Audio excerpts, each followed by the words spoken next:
I understand Caleb Williams is a superstar. He's the next Trevor Lawrence, the Andrew Lucks, whoever he wants to be compared to, the Peyton Mannings. This guy, a lot of people believe, is a must-see, must-hit prospect. Everybody believes that this guy could be as good as any quarterback in the NFL in his rookie season. He's had a fantastic season. He really has, even though last week he didn't look so good. But nevertheless, we have seen a lot of highs of Caleb Williams, and he's been in a lot of commercials, and he's been everything that everybody expected this kid to be. But he's also playing for USC. He also is playing for Lincoln Riley. Lincoln Riley is an offensive-minded coach. He likes to run his offense. And his offense is an NFL type of offense. So a lot of quarterbacks that have come from Lincoln Riley's offense have made it into the NFL and have been very successful. Baker Mayfield being one of them. He's been very successful. He's been very successful this year. We all know about another guy that people were questioning about his talents, and that was Jalen Hurts. And look what Jalen Hurts is as a star quarterback for the Philadelphia Eagles. He didn't look good last week. Nevertheless, he's been one of the better quarterbacks in the last 2 seasons. But we have seen quarterbacks come out of the draft in the Lincoln Riley offense and have become very successful in the NFL.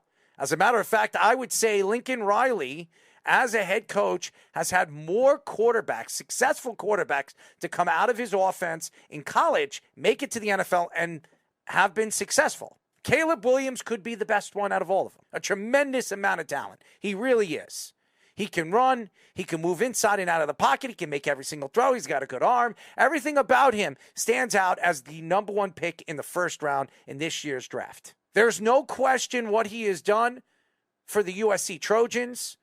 They haven't had a quarterback this good, really, and I'm not going to even say Sam Darnold or Mark Sanchez. I would say Matt Leinart would be the last quarterback that I can really pick from the list of quarterbacks. Carson Palmer, those type of quarterbacks that have come out of USC and that have been just as successful as Caleb Williams. But again, when you look at Caleb Williams, there's a lot of questions about him. And one question that I want to get to, not about his recruitment, but when he was recruited, he was a 3-star recruit. He wasn't even a 5-star recruit. It took him a while to develop as a college quarterback. But when he did, and he figured things out under Lincoln Riley, as we all know what happened with him in Oklahoma, Lincoln Riley goes over there to USC. He does the transfer portal, and now he's the star quarterback for the USC Trojans. And now his father's speaking for him.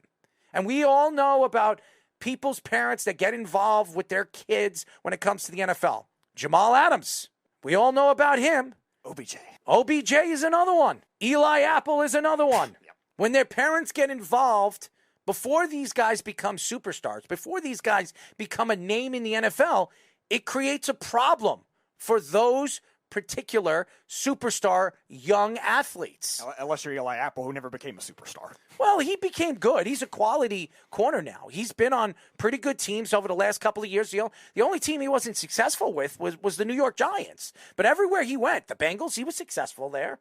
I think he's still with the Bengals, right? He's with the Dolphins. The Dolphins now. Because that was their injury replacement for Jalen Ramsey. Right, but everywhere else he's gone, he's been very successful. So you can't really say anything about Eli Apple. Is he a star guy? Is he a top 10 pick where the Giants picked him? No, but he's still a quality corner that's been in the league for over 5 years, and he's still a second-tier corner.